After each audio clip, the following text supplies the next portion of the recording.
Ward number 16ના Bharatiya Janata પાર્ટીના councillor સ્નેહલબેન Patel તેઓ પર અત્યારે ગંભીર આક્ષેપ લાગી રહ્યા છે। થોડા સમય પહેલાં તેઓની આંખમાંથી આપણે આંસુ પણ જોયા।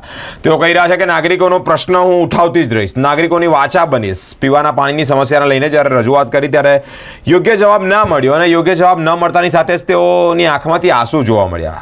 સાથે આજે એક પાલિકાની સભા મળી જેમાં સ્નેહલબેન પટેલનું પણ નિવેદન આ અંતર્ગત સામે આવી રહ્યું છે કે હજી સુધી કોઈ પણ નિરાકરણ નથી આવ્યું। ગત સભામાં મેં પાણી મુદ્દે રજૂઆત કરી અને ત્યારબાદ અનેક ચર્ચાઓ ચાલી રહી છે। કોઈનો હાથો બનીને હું કામ નથી કરતી અને મારા નાગરિકોની સમસ્યાઓનો મુદ્દો ઉઠાવું છું, આવું સ્નેહલબેન પટેલ કહી રહ્યા છે। મિત્રો, નાગરિકોની સમસ્યા હોય તે અંતર્ગત વાચા બને છે।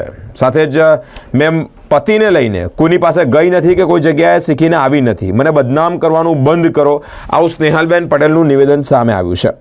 સ્નેહલબેન પટેલ કહી રહ્યા છે કે જે ચર્ચા થઈ રહી છે, જે માટે મને બદનામ કરવાની કાવતરું રચવામાં આવી રહ્યું છે, સાથે જ અલગ અલગ આક્ષેપો પણ તેઓ પર થઈ રહ્યા છે। મિત્રો, અધિકારીઓ કામ કરતા નથી તેવું સ્નેહલબેન પટેલે સભામાં જણાવ્યું છે। પાણીની સમસ્યાનું નિરાકરણ આવવું જ જોઈએ અને નહીં આવે તો લોકોના અવાજ બનતા રહીશ અને પ્રશ્ન ઉઠાવતી રહીશ તેવું સ્નેહલબેન પટેલ કહી રહ્યા છે।